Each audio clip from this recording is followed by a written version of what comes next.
So in this video, I'm going to break down to you what I believe are the best strategies to get started in property as a beginner.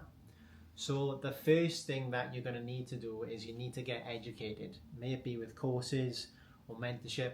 Now, you could try and do property without these, but in the long run, it's going to cost you thousands of pounds and you're going to make a lot of mistakes along the way. Now, you're going to make mistakes anyway when you do get educated, but there'll be less costly mistakes and you'll have a much better understanding of how to move into certain strategies. But starting out, I think the first strategy you should look at is deal sourcing.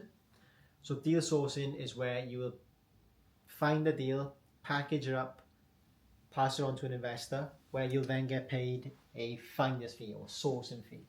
So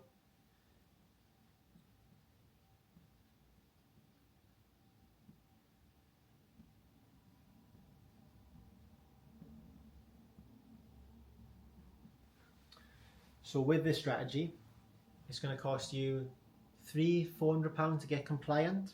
With that, you can earn anything from £2,000 to £5,000 per deal.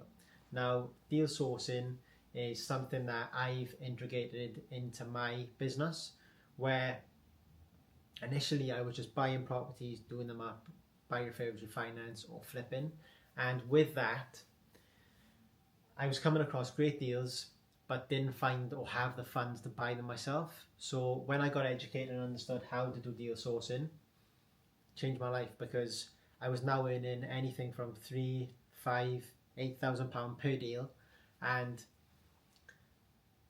it helped me with cash flow problems, use that money to go into my next deals. So deal sourcing was an awesome, and still is an awesome strategy for me, because once you understand how to do this property strategy properly, you'll never stop selling deals, because every time you find a deal and you think, oh, that may not be for me, you can just pass it on to an investor. So deal sourcing is probably the best strategy that I would personally start with for the longevity.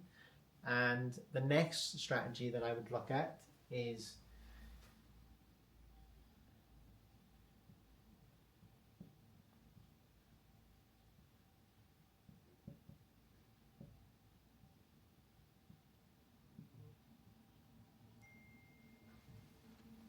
rent to rent.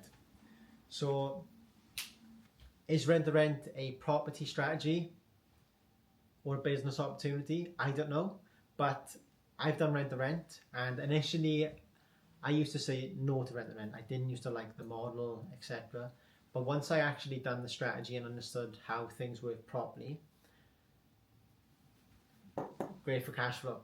So with that, if you're looking to replace an income or add one unit and make £800, £1,500 to help cover bills or whatever you want to do, rent to rent is actually a great strategy. And you only need 2 to 3 rent to rents.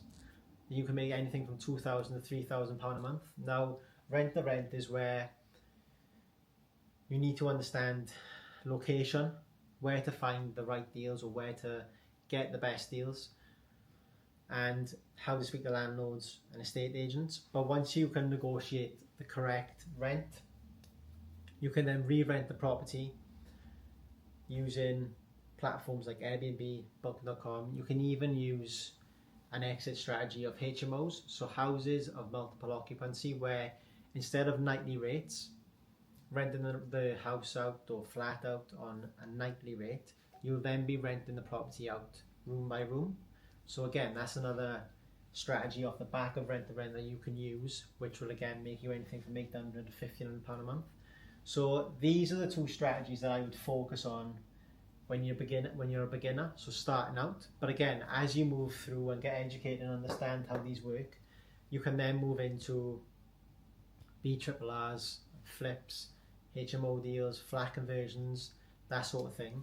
But starting out, I would start here. Now, a lot of people will say understanding how to go and raise finance is a strategy that you should start with. Now, personally, I don't really agree with that, because unless you're educated and you understand how everything works, from purchase prices, renovation costs, how to deal with builders, contracts with builders, end values, then would you feel confident enough to go and get £150,000 off a family relative or off an investor and give them a fixed return or do a joint venture when you were the sweat equity and you don't really understand how things work properly? So that's why I would advise these two strategies first, mainly deal sourcing for that sort of stuff, because deal sourcing will take you down to the nitty gritty of understanding development. Now, I know you're not going to be doing the development yourself, but you're going to understand the full process from start to finish. And again, if you sell a deal to an investor locally, you can go around to the project yourself, ask them obviously first if you can go around and speak to them, and you can see things firsthand of how development actually properly works. So these are the two strategies that I would use starting out in property, and stuff that's going to help you move on to bigger stuff in property, so the BRRRs and the flips. So getting educated, these two strategies are going to save you from your 9 to 5 and will help you replace your income.